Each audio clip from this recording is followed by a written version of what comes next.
Good morning, everyone, and welcome to this wonderful event. My name is Ritika Subhash.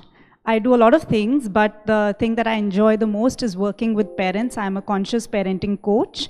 I'm an author of children's books as well, and I work in the edtech space. But because I wear the storytelling hat today, do you guys mind if I tell you a short story about what happened yesterday and how we can then, the kind of incidents that inference I could draw from that into parenting? Is that okay? All right, so yesterday I was in a beautiful place called Landor. Has anybody been there? Landor in the Himalayas? Okay, Mussoorie, you would have heard? Landor is slightly higher than that. So somewhere in between Mussoorie and Landor, there's this place called Jabbar Khet Forest. It's a forest. Has anybody heard of that?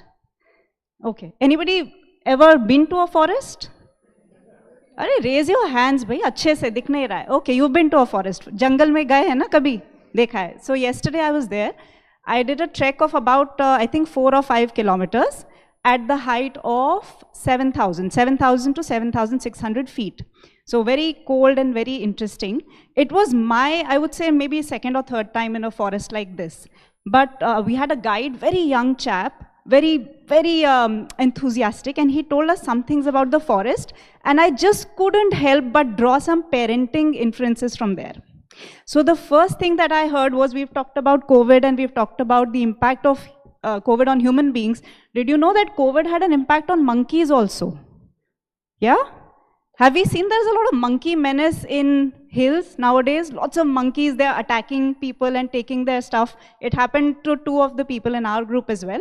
So what happened during COVID was, there were no humans, nobody traveling to the mountains. So monkeys they started to starve.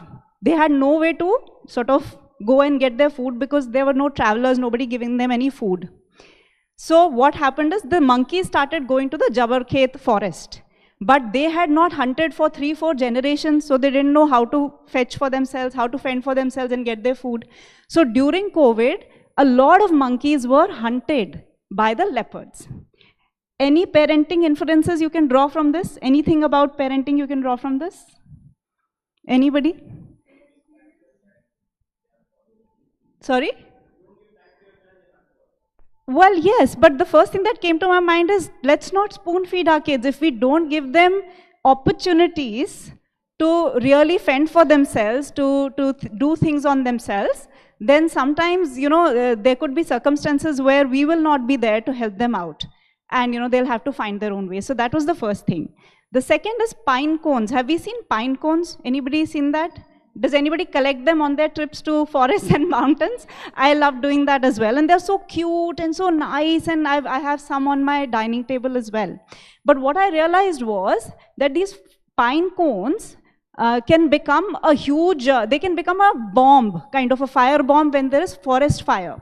Because they catch the fire and then they roll down the mountain, right? So it becomes a ball of fire and they spread the forest fire, right? So my inference from this is, sometimes things are very sweet and innocent and we don't think that they'll do anything to our kid. It could be a device that we give them and then we say they're always on the device, but who gave them the device in the first place, right? Things are sweet and cute and innocent, but they can have a lasting impact in your and your child's life. So that's the second inference I drew.